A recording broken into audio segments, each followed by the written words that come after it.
जो आज हम लोगों का ब्लड डोनेशंस है वो सिविल सेक्रेटरीट पे हमने ऑर्गेनाइज़ किया है और इसका ऑर्गेनाइज़ करने का जो मेन मकसद है वो हम लोग ज़्यादा से ज़्यादा लोगों का अवेयर करें और अवेयरनेस फैलाए कि ब्लड का क्या रोल्स है और ब्लड क्यों देना चाहिए और ब्लड का क्या मतलब स्टेट में ब्लड का कितना रिक्वायरमेंट है, क्योंकि सिविल सेक्रेटरीट में इतने सारे एम्प्लॉयज़ हैं और ज़्यादातर जो भी हम इंटेलेक्चुअल बोलो या लिटरेट बोलो या एजुकेटेड बोलो सब यहाँ सिविल सेक्रेटरीट पे ही है।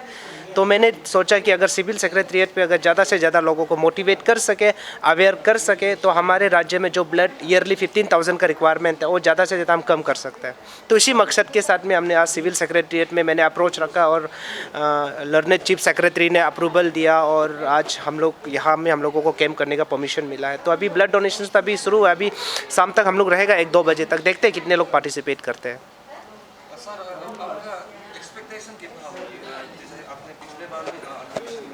जी जी जी।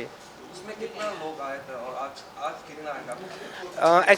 एक्चुअली जब भी मैं कैंप्स लगाता हूँ तो मेरा एक्सपेक्टेशंस नहीं रहता है, क्योंकि जब भी एक्सपेक्टेशंस रहता है तो और उस हिसाब से डोनर्स पार्टिसिपेट नहीं करता है तो काफ़ी डिसअपॉइंट होता है। तो मैंने एक्सपेक्टेशंस करना छोड़ दिया है, मैं बस कैंप्स लगाता हूँ, जितना आएंगे आएंगे। वो कहते हैं ना, something is better than nothing. अगर हम एक दिन में अगर 10 यूनिट्स भी हम कलेक्ट कर पाए तो एटलीस्ट 10 लोगों को तो हम ज़िंदगी बचा सकते हैं।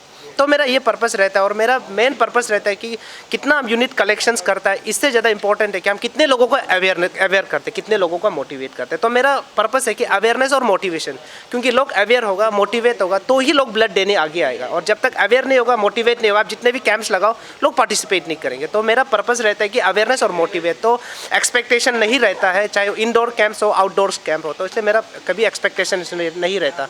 तो जितने आएंगे आएंगे, देखेंगे शाम तक।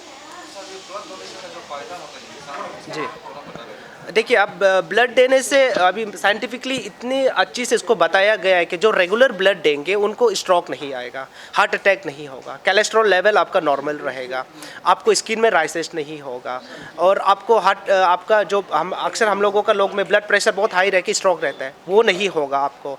और ये भी बताया जाता है कि आपका लीवर और किडनी जैसा ऑर्गन भी हेल्दी रहेगा। तो ये सारा बेनिफिट्स है आपका ब्लड देने का। और दूसरी बेनिफिट्स क्या होता है कि अगर आप ब्लड देते हो तो आपका ब्लड ड्यूरिंग ब्लड डोनेशंस आपका फ्री ऑफ कॉस्ट में हेमोग्लोबिन किया जाता है, आपका बीपी देखा जाता है, आपका टीटीआई में HIV 1-2 का टेस्ट होता है, बीडीआरएल सिप्लिस होता है, हेपेटाइटिस BC होता है, मलेरिया होता है। तो इतनी सारी बेनिफिट्स है अभी। जैसे कि एग्जाम्पल के तौर पर मैं बताना चाहता हूँ, जैसे कि मैंने लगभग 67 टाइम्स मैंने डोनेट किया, तो 67 टाइम्स मेरा हेमोग्लोबिन हुआ, ब्लड प्रेशर टेस्ट हुआ, HIV 1-2 हुआ, बीडीआरएल सिप्लिस हुआ, हेपेटाइटिस BC हुआ। तो अभी मुझे पता है कि मेरे शरीर में ऐसा कोई खतरनाक बीमारी नहीं है, जिससे क्या होता है कि आत्मविश्वास में बढ़ोतरी होता है, सेल्फ कॉन्फिडेंस में मल्टीप्लाई होता है। तो ये सारा बेनिफिट्स है। और सबसे इंटरेस्टिंग चीज़ होता है कि आप अपने आप को तो हेल्दी रखते ही हो, साथ ही साथ में आपका 1 यूनिट ब्लड 3 लोगों का ज़िंदगी बचाता है। वो कहते हैं ना, 1 रक्तदान 3 जीवन दान। हम प्लाज्मा दे सकते हैं, हम प्लेटलेट दे सकते हैं, हम होल ब्लड दे सकते हैं। तो हमारा अगर 1 यूनिट ब्लड अगर हम 3 लोगों का ज़िंदगी बचा सकते हैं, मतलब 3 लोग मतलब 3 परिवार का ज़िंदगी बचा सकते हैं, तो हम समझते हैं कि ये बहुत बड़ी बात है। और आपका एक ब्लड एक इंसान का चेहरा में एक स्माइल छोड़ जाता है, एक परिवार में एक स्माइल छोड़ जाता है। और मुझे लगता है कि एक स्माइल छोड़ जाना और किसी रोते हुए का चेहरा में एक स्माइल देना, ये बहुत बड़ी बात है और ये हम लोगों को देना चाहिए। और ये ब्लड डोनेशंस के माध्यम से ही हो सकता है। इसलिए कहता है ना, रक्तदान ही महादान है, इससे बढ़कर और दान हो ही नहीं सकता। और साथ ही साथ में मैंने ब्लड डोनेशंस के साथ साथ सिविल सेक्रेटरीट में मैंने और एक सब्जेक्ट को लेके भी कैंप्स लगाए हैं, वो है कि ऑर्गन डोनेशंस।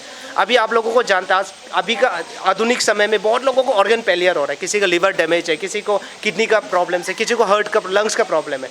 तो एटलीस्ट हमारे राज्य में अरुणाचल प्रदेश में लोग ऑर्गन डोनेशंस के लिए भी आगे आए, तो वो उसके लिए भी प्रेरित करना जरूरी है, इंस्पायर करना जरूरी है। तो मैंने 2 साल से मेरा प्रयास रहा है कि अरुणाचल में ब्लड के साथ साथ लोग ऑर्गन भी डोनेट करें। तो अभी आने वाले समय में सरकार से तो बात हुआ है, सरकार तक भी गया है कि ऑर्गन कलेक्शन सेंटर हमारे अरुणाचल में बनेगा और होप सो कि बन जाता है तो बहुत अच्छी बात है। तो वो तब तक मेरा काम है कि मैं अपने वॉलंटरली कितने लोगों को मैं अवेयर कर सकता हूँ, मोटिवेट कर सकता हूँ, ये मैं कर रहा हूँ और मैं आगे भी करूँगा। तो आज सेक्रेटरीट में भी यही एक मेन सब्जेक्ट था, ब्लड डोनेशंस के साथ यहाँ के लोगों को ये भी बताना कि आप ऑर्गन डोनेशंस कीजिए, चाहे वो स्किन का हो, लीवर का हो, किडनी का हो, लंग्स का हो, लिगामेंट का हो, आई का हो एंड हार्ट का हो।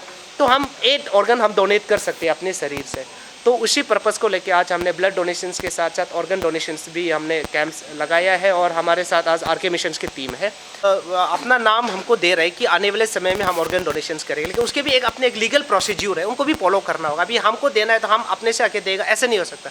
मेरे साथ मेरे परिवार भी राज़ी होना पड़ेगा, उनकी अपने एक लीगल प्रोसेस होता है। तो अभी उस लीगल प्रोसेस को भी मैं ध्यान दूंगा और आने वाले समय में एक लीगली कैसे हम लोगों को रजिस्टर कर सकते हैं एज ए ऑर्गन डोनर्स, ये भी हम आने वाले समय में हम देखेंगे। उसके लिए भी मेरे प्लान तो चल रहे हैं। फिलहाल तो काफ़ी लोग आगे आ रहे हैं और अपने नाम भी दे रहे हैं कि आफ्टर दैट हम अपना ऑर्गन्स हम डोनेट करेंगे। तो ये बहुत खुशी की बात है और ये बहुत बड़ी बात है कि हमारे लोग ऑर्गन डोनेशंस के लिए भी आगे आ रहे हैं। लेकिन मैं एक बात ज़रूर बोलना चाहूँगा कि प्लीज़ ब्लड डोनेशंस में आगे आइए, क्योंकि अगर हम अब ब्लड तो आए दिन ब्लड रिक्वायरमेंट होने वाली चीज़ है। अभी भी कितने लोगों को ब्लड की ज़रूरत है। ट्रिम्स में अभी भी ब्लड स्टॉक खाली है, आरके मिशन में बिल्कुल भी नहीं है। अगर ब्लड बैंक के स्टॉक्स नील रहेगा तो हमारे लोगों का ट्रीटमेंट नहीं हो सकता, क्योंकि 90% ट्रीटमेंट ब्लड से रिलेटेड है, 10% ओनली जनरल मेडिसिन से। तो ये हम लोगों को समझना पड़ेगा। तो आज देखते हैं कि सिविल सेक्रेटरीट में कितने लोग पार्टिसिपेट करता है। अगर नहीं करता है तो फिर हम दूसरी जगह में फिर हम कैंप्स प्लान करेंगे। बस आगे आइए और प्लीज़ सब ब्लड डोनेट कीजिए अपने लोगों को ज़िंदगी बचाने के लिए, एक लोगों के चेहरे में एक स्माइल देने के लिए।